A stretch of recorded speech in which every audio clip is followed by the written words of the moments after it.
Hello hi Risiya Shihab ചാനലിലേക്ക് എല്ലാവർക്കും സ്വാഗതം. അപ്പോൾ ഇന്ന് നമ്മളിവിടെ ഉണ്ടാക്കിയിട്ടുള്ളത് ചിക്കൻ കുറുമ റെസിപ്പിയാണ് കേട്ടോ. വളരെ ഈസി ആയി തന്നെ ഈ ഒരു റെസിപ്പി തയ്യാറാക്കാം. അതുപോലെ തന്നെ ഉണ്ടാക്കാൻ അറിയാത്തവർക്കാണെങ്കിലും വളരെ പെട്ടെന്ന് നല്ല രുചികരമായിട്ട് ഈ ഒരു കറി തയ്യാറാക്കാം. അപ്പോൾ നമുക്ക് വേഗം തന്നെ വീഡിയോയിലേക്ക് പോകാം. നമ്മൾ ചാനൽ ആദ്യമായിട്ട് കാണുന്നവരാണെങ്കിൽ ഒന്ന് സബ്സ്ക്രൈബ് ചെയ്യുക, തൊട്ടടുത്തുള്ള ബെല്ലൈക്കണും കൂടെ ഒന്ന് പ്രസ് ചെയ്യുക. അപ്പോൾ നമുക്ക് വേഗം വീഡിയോയിലേക്ക് പോകാം. അതിനായിട്ട് ഞാൻ അവിടെ ഒരു കുക്കർ എടുത്തിട്ടുണ്ട്. കുക്കർ ഒന്ന് ചൂടായി കഴിയുമ്പോൾ അതിലേക്ക് കുറച്ച് ഓയിൽ ഒഴിച്ച് കൊടുത്തിട്ടുണ്ട് കേട്ടോ. ഇനി ഇതിലേക്ക് 2 സവാള ചെറുതായി കട്ട് ചെയ്ത് ഇതിലേക്ക് ഇട്ട് കൊടുത്തിട്ടുണ്ട്. ഇനി ഇതൊന്ന് മിക്സ് ചെയ്തെടുക്കാം. സവാള ഒന്ന് കുറച്ച് നേരം ഓയിലിൽ കിടന്നൊന്ന് വഴറ്റിയെടുക്കാം. അപ്പോൾ അതിനായിട്ട് ഞാനിതാ കുക്കറൊന്ന് അടച്ചു കൊടുത്തിട്ടുണ്ട്. ചെറിയ തീയിലിട്ട് പെട്ടെന്ന് തന്നെ സവാള വെന്ത് കിട്ടും. ഇപ്പോൾ ഏകദേശം നമ്മുടെ സവാളൊക്കെ നന്നായിട്ടൊന്ന് വെന്തിട്ടുണ്ട്. ഈ ഒരു സമയത്ത് നമ്മളിതിലേക്ക് 2 തക്കാളി ചെറുതായി കട്ട് ചെയ്തത് ചേർത്ത് കൊടുക്കുന്നുണ്ട്. ഇനി ഇത് വീണ്ടും നന്നായിട്ട് തന്നെ ഒന്ന് മിക്സ് ചെയ്ത് കൊടുക്കാം. വീണ്ടും അതുപോലെ ഒന്ന് അടച്ച് വേവിക്കാം. പിന്നെ നമ്മളൊരു മിക്സിൻ്റെ ജാർ എടുത്തിട്ടുണ്ട്. അതിലേക്ക് 1 മുറി തേങ്ങ ചിരകിയത് ഇട്ട് കൊടുക്കുന്നുണ്ട്. ഇനി ഇതിലേക്ക് ഒരു 3 പച്ചമുളക് ചേർത്ത് കൊടുക്കാം. ചെറിയ പച്ചമുളക് ആയതുകൊണ്ട് ഞാനൊരു 5 ചെറിയ പച്ചമുളക് എടുത്തിട്ടുണ്ട്, ഇതിലേക്ക് ഇട്ട് കൊടുത്തിട്ടുണ്ട്. ഇനി ഇതിലേക്ക് കാഷ്യൂനട്ടാണ് ചേർത്ത് കൊടുക്കുന്നത്. ഞാനിവിടെ വറുത്തെടുത്തിട്ടുള്ള കാഷ്യൂനട്ടാണ് ചേർത്ത് കൊടുത്തിട്ടുള്ളത്. പിന്നെ ഇതിലേക്ക് പരിപ്പ് ചേർത്ത് കൊടുക്കാം. ഒന്ന് കഴുകിയെടുത്തിട്ടുണ്ട്. കഴുകിയെടുത്ത പരിപ്പ് ഇതിലേക്ക് മിക്സിയിലേക്ക് ചേർത്ത് കൊടുക്കാം. ഇനി ഇതിലേക്ക് കുറച്ച് വെള്ളം ചേർത്ത് കൊടുക്കാം. അതിനുശേഷം നന്നായിട്ട് തന്നെ ഒന്ന് അരച്ചെടുക്കാം. ഞാനതവിടെ നന്നായിട്ട് തന്നെ അരച്ചെടുത്തിട്ടുണ്ട്. ഈ ഒരു രൂപത്തിലാണ് അരച്ചെടുക്കേണ്ടത്.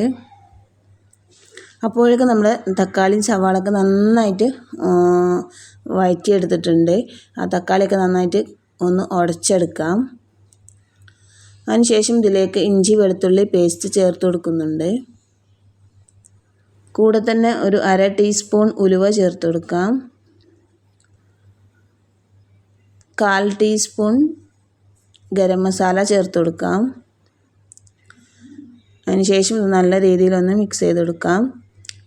ഇനി ഇതിലേക്ക് കുറച്ച് മസാലകളും കൂടെ ചേർത്ത് കൊടുക്കാം. അതിനായിട്ട് ഞാനിതാ ഇവിടെ ഒരു 3 ടീസ്പൂൺ മല്ലിപ്പൊടി ചേർത്ത് കൊടുക്കുന്നുണ്ട്. പിന്നെ ഇതിലേക്ക് കുറച്ച് ചിക്കൻ മസാല ആണ് ചേർത്ത് കൊടുക്കുന്നത്. 1 ടേബിൾ സ്പൂണോളം ചിക്കൻ മസാലയും കൂടെ നമുക്കിതിലേക്ക് ചേർത്ത് കൊടുക്കാം. അതിനുശേഷം നല്ല രീതിയിലൊന്ന് മിക്സ് ചെയ്ത് കൊടുക്കാം. ഈ ഒരു സമയത്തൊക്കെ തീ ലോ ഫ്ലെയിമിലായിരിക്കണം വെക്കേണ്ടത്. ഇനി നമ്മളിതിലേക്ക് കഴുകി വൃത്തിയാക്കിയിട്ടുള്ള ചിക്കൻ ഇതിലേക്ക് ചേർത്ത് കൊടുക്കുന്നുണ്ട്. അതിനുശേഷം കുറച്ചുകൂടെ വെള്ളം ഒഴിച്ച് കൊടുത്തിട്ട് നന്നായിട്ടൊന്ന് മിക്സ് ചെയ്തെടുക്കാം. പിന്നെ നമ്മളിതിലേക്ക് ആവശ്യത്തിന് ഉപ്പ് ചേർത്ത് കൊടുക്കണം. നന്നായിട്ട് തന്നെ ഞാനിവിടെ മിക്സ് ചെയ്തെടുത്തിട്ടുണ്ട്. ഇനി പാകത്തിന് ഇതിലേക്ക് 1/4 ടീസ്പൂൺ ഉപ്പും ചേർത്ത് കൊടുത്തിട്ടുണ്ട്. അതിനുശേഷം നന്നായിട്ടൊന്ന് മിക്സ് ചെയ്ത് കൊടുക്കാം. പിന്നെ ഒരു 1/4 ടീസ്പൂൺ ഏലക്ക പൊടിച്ചതും ചേർത്ത് കൊടുക്കാം. കൂടെ തന്നെ ഒരു 2 ഇല്ലി കറിവേപ്പില ഇതിലേക്ക് ഇട്ട് കൊടുത്തിട്ട് ഈ കുക്കറൊന്ന് അടച്ച് നമ്മൾ ചിക്കൻ വേവിച്ചെടുക്കാം. അപ്പോൾ അതാ ഏകദേശം നമ്മുടെ ചിക്കനൊക്കെ നന്നായിട്ട് വെന്തിട്ടുണ്ട്. കുക്കറൊന്ന് തുറന്ന് ഞാൻ നോക്കിയിട്ടുണ്ട്. ഇനി ഇതിലേക്ക് നമ്മൾ അരച്ചെടുത്തിട്ടുള്ള ആ തേങ്ങ ഇതിലേക്ക് ചേർത്ത് കൊടുക്കാം. മിക്സിൻ്റെ ജാറിലേക്ക് കുറച്ച് വെള്ളം ഒഴിച്ചിട്ട് വീണ്ടും നമുക്കിതിലേക്ക് കുറച്ചും കൂടെ വെള്ളം ചേർത്ത് കൊടുക്കാം. വെള്ളമൊക്കെ ആവശ്യത്തിന് നോക്കിയിട്ട് വേണം. നമ്മൾ ഉണ്ടാക്കുന്നത് ചിക്കൻ കുറുമ ആയതുകൊണ്ട് കുറച്ച് കുറുകിയിട്ട് തന്നെ കറി ഉണ്ടാക്കേണ്ടതാണ്.